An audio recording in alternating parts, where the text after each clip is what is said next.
सुरुवातीला आपण प्राणायाम म्हणजे काय हे बघूया. पहिले 10-15 मिनिटात 10 मिनिटात. तर प्राणशक्ती आहे. तर ही प्राणशक्ती काय आहे शरीरातली? तर श्वास आणि उश्वास. आपल्याला असं वाटतं की आपला प्राणशक्ती म्हणजे आपला श्वास आहे. कारण आपण त्याला प्राणवायू आतमध्ये घेतो आणि प्राणवायू सोडतो, अशी सर्वसाधारण एक कल्पना आपल्या मनामध्ये असते की प्राण आतमध्ये घेणं म्हणजे श्वास, ऑक्सिजन आतमध्ये शोषून घेणं आणि CO2 बाहेर सोडणं. ही जी श्वसनाची प्रक्रिया आहे ह्याला आपण बऱ्याचदा कन्फ्युजनमुळे प्राणशक्ती असं म्हणतो. पण प्राणशक्ती वेगळी आहे का? आहे की नाही? समजा माझं शरीर मृत झालं आणि त्याला किती ऑक्सिजन लावला आतमध्ये, तर खरंच माझा प्राण आणि मी पुन्हा जागी होईल का? नाही होणार. म्हणजे श्वसनापेक्षा वेगळी काहीतरी शक्ती माझ्या या शरीरामध्ये कार्यरत आहे. मग ही श्वसनापेक्षा वेगळी शक्ती माझ्या शरीरात जी काम करते, जी फक्त श्वसन प्रक्रियेच्या अनुभवातून मला अनुभवास येते, त्याची अनुभूती मी, त्या प्राणशक्तीची अनुभूती मी श्वसन प्रक्रियेतून अनुभव करते आणि म्हणून मी त्याला प्राणशक्ती म्हणते. पण ती शक्ती म्हणजे प्राणशक्ती नाही आहे. माझ्या श्वसनाला जे कार्यरत करते चैतन्य, त्याला आपण प्राणशक्ती म्हणत असतो. म्हणून प्राणशक्ती आणि त्याच्यासाठी केलेला असतो तो प्राणायाम. फक्त त्याचं माध्यम श्वसन वापरलं जातं. आणि त्याचं माध्यम श्वसन हे का वापरलं जातं? तर हठप्रदीपिकेमध्ये एक श्लोक आहे की चले वाते चले चित्तन निश्चले निश्चलम भवेत योगी स्थानुपत्वमाप्नोति. ह्या चले वाते चले चित्तम निश्चले निश्चलम भवेत म्हणजे काय की जर माझा श्वास हा चल असेल तर माझं शरीरही चल राहतं आणि मी जर त्याला निश्चल केलं तर माझं शरीर सुद्धा निश्चल होत राहतं. म्हणजे चले वाते चले चित्तन निश्चले निश्चलम भवेत. पण योगी स्थानुपत्वमाप्नोति वायू निरोधयेत की हा वायूंचा निरोध जेव्हा करेल तेव्हा मी या प्राणशक्तीवर नियंत्रण आणू शकेल. मग हे नियंत्रण जे आणायचंय मला, त्यासाठी मी प्राणशक्तीचा म्हणजे माझ्या श्वसनाचा वापर करतो आणि म्हणून मी त्या प्राणशक्तीला प्राणवायूला प्राणायाम असं म्हटलं. पण प्राणशक्ती ही श्वसनापेक्षा काहीतरी वेगळी आहे. मग ही प्राणशक्ती काय कुठे कुठे? हे फक्त श्वसनाद्वारे माझ्या प्राणशक्तीचं मी प्रगटीकरण करतो आणि हे प्रगटीकरण करते म्हणजे माझा श्वास घेणं आणि माझा श्वास सोडणं.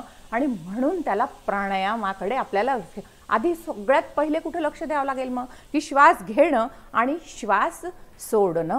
आणि ह्या माझ्या प्राणशक्तीवर नियंत्रण म्हणजे प्राणायाम. की माझ्या ह्या प्राणाच्या शक्तीवर, ह्या माझ्या श्वास घेण्याच्या आणि श्वास सोडण्याच्या शक्तीवर नियंत्रण म्हणजे प्राणायाम. मग आता हा प्राणायामाचा कनेक्शन ॲनाटॉमिकली, फिजिओलॉजिकली माझ्या बॉडीत कुठे कुठे येतं? का बरं ह्या प्राणायामाचा इतका उहापोह झाला आणि ह्या प्राणायामाचा निरोगी आयुष्याशी संबंध आला?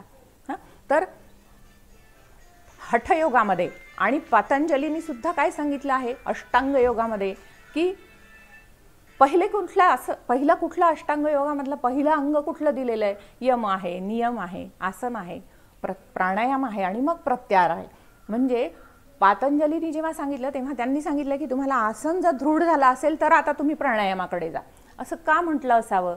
कारण सुरुवातीला जे म्हटलं की पहिले माझं आसन दृढ पाहिजे, मी ज्या आसनावर बसलो त्या आसनावर बसण्याची माझ्यामध्ये शक्ती पाहिजे. आता आपल्या इथे जे लोक आपण सगळे जॉईन झालो, कुणाला ह्या आसनात बसता येत नाही, कुणाला तरी थोडासा संधिवाचा त्रास असेल, कुणाला हाय ब्लड प्रेशर असेल, कुणाला पचनशक्तीचे विकार असतील, कुणाला अस्थमा असेल. आता हे श्वसन क्रियेशी, रक्तदाबाशी रिलेटेड जे आजार असतात, मग ह्या लोकांनी प्राणायाम करायचंच नाही का? मग ह्यांना निरोगी आयुष्याची संकल्पना कधी आयुष्यात अनुभवच करायची नाही आहे का? जे आपल्या भारतीय परंपरेतून हजारो वर्षांपासून परंपरागत ज्ञान आलेलं आहे निरोगी आयुष्यासाठी जगण्याचं, हे काय मी सोडूनच द्यायचं का? असे मिसकन्सेप्ट डोक्यामध्ये येतात आणि म्हणूनच प्राणायामाचा हा वर्कशॉप घेण्याचं प्रयोजन आहे की असं नाही आहे. आधी सुरुवातीला कन्सेप्ट समजून घेतला की काय प्राणायाम आहे, माझ्या शरीरात प्राणायामाचं मोल काय आहे, कसं काय परिणाम होतात माझ्या शरीरावर. अयुक्त अभ्यासेन सर्व रोग समुद्भवेत हे जितकं खरं आहे तितकंच युक्त अभ्यासेन सर्व रोगांचा नाश होतो हेही खरं आहे. मग सर्व योगांचा नाश करण्यासाठी प्राणायाम शिकणं माझ्यासाठी जरुरी आहे. पण त्याच्यासाठी मग शास्त्रीय दृष्ट्या कसं पुढे जायचं आहे, तर मला माझी ॲनाटॉमी, फिजिओलॉजी, माझं श्वसन कसं चालतं हे मला पाहावं लागेल, शिकावं लागेल, समजून घ्यावं लागेल. मग आता हे कसं चालतं, तर माझ्या शरीरामध्ये माझं श्वसन केंद्र हे नर्वस सिस्टीममधून, माझ्या मेंदूमधून कार्यरत होतं. म्हणजे माझ्या मज्जासंस्थेला ती शक्ती त्या श्वसनक्रियेला प्रदान करावी लागते. व ही मज्जासंस्था श्वसनक्रियेशी कशी संबंधित आहे, तर दोन प्रकारे आपल्या शरीरामध्ये मज्जासंस्थेचं काम दोन प्रकारे चालू असतं. एक असतं ऐच्छिक मज्जा, जी व्हॉलंटरी काम करते, एक सिम्पथेटिकली काम करते, आणि एक काय करते, अनैच्छिक असते. ती अनैच्छिक कशी काम करते, पॅरासिम्पथेटिकली काम करते, ती तिचं काम करत राहते.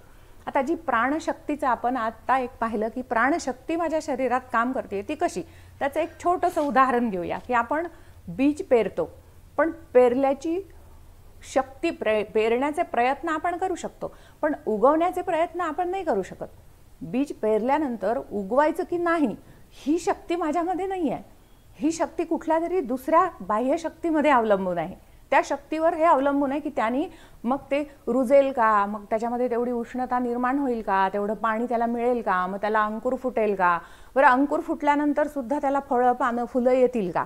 ही शक्ती माझ्या हातात नाही आहे. मी बाह्य शक्तीनुसार त्याच्यावर बरेच प्रयत्न करू शकतो. हे एक उदाहरण तसं आहे. हे झालं बाहेरचं उदाहरण. आतलं उदाहरण काय आहे अंतःकरणाचं, की मी अन्न शिजवू शकते, अन्न कमावून अन्न आणू शकते माझ्या घरामध्ये, मी ते शिजवू शकते आणि मी ते खाऊ पण शकते.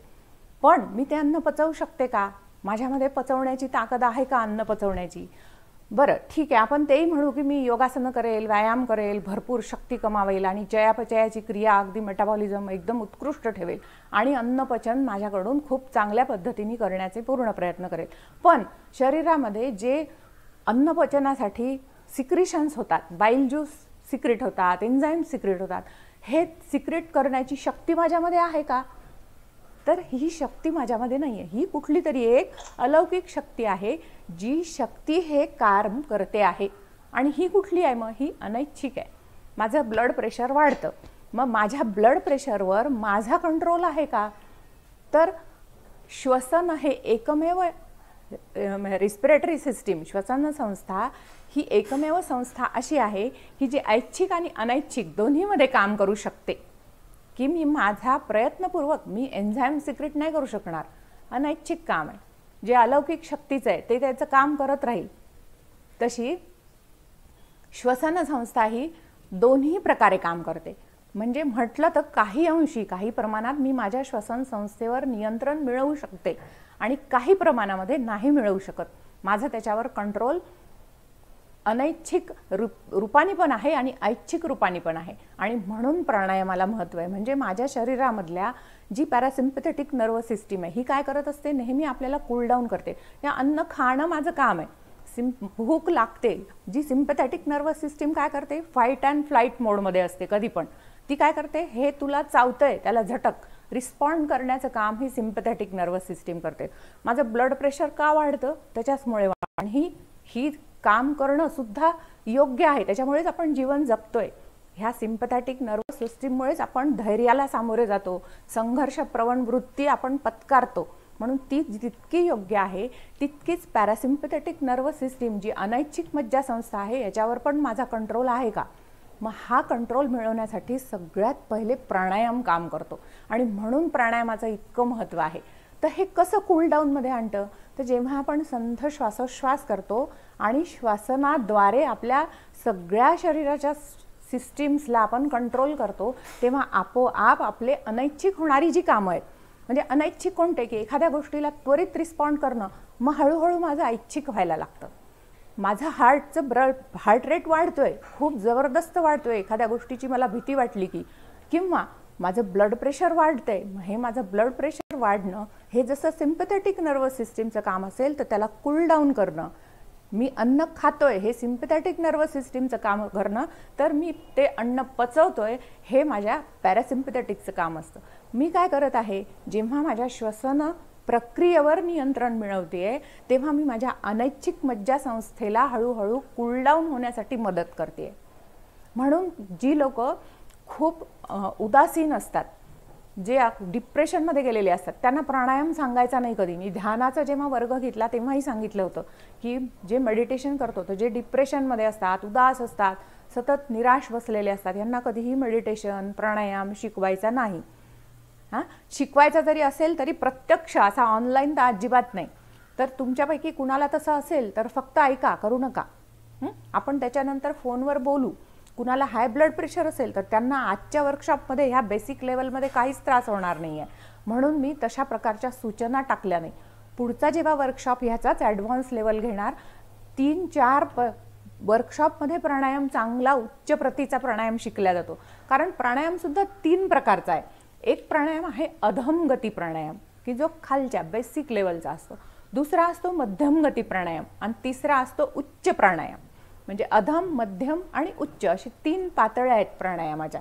उच्च प्राणायाम पहिल्याचदा शिकल्याच नाही जात, म्हणून आधी आपण फक्त प्राणायामाचं बॅकग्राऊंड पाहिलं की कसं आहे, कसा माझ्या श्वसनावर मला नियंत्रण आणता येऊ शकतं, माझ्या पॅरासिम्पॅथेटिकला मला कूल डाऊन कसं करता येतं. मग हळूहळू ब्लड प्रेशरसुद्धा नॉर्मल यायला लागतं, हळूहळू हार्ट रेटसुद्धा नॉर्मल व्हायला लागतो, मग ॲसिडिटीसुद्धा कमी वाढायला लागते. कारण बॉडीच्या सगळ्या इन्व्हॉलंटरी रिॲक्शनवर ॲटोमॅटिक कूल डाऊनचा कंट्रोल यायला लागतो. आणि म्हणून प्राणायामाला, ध्यानाला इतकं महत्त्व झालं. पण काय होतं की काहीतरी आपण कपालभातीचा एक शॉर्ट 10 मिनिटाचा व्हिडिओ पाहतो, काहीतरी आपण भस्त्रिका प्राणायामाचा, सूर्यभेदन प्राणायामाचा, कारण असे शॉर्ट यूट्यूबला व्हिडिओ खूप आहेत आणि आपण लगेच तो पाहून प्राणायामाला सुरुवात करतो. तर असं न करता मुळात प्राणायाम काय आहे हे समजून घेऊन मग त्याला सुरुवात केली तर आपण चुका करणार नाही. पाहून करायला काही हरकत नाही, पण आपल्याला जर बेसिक माहीत असलं ना तर आपण चुका करत नाही. आणि शेवटी जीवनाचं गणित कुठे आहे, जितकं बरोबर करणं हे शिकणं हे जीवनाचं गणित आहे, तितकं चुका अवॉइड करणं हे सगळ्यात महत्त्वाचं गणित आहे. चुका अवॉइड केला की आपोआपच बरोबर गणित जीवनाचं मांडत जातो आपण.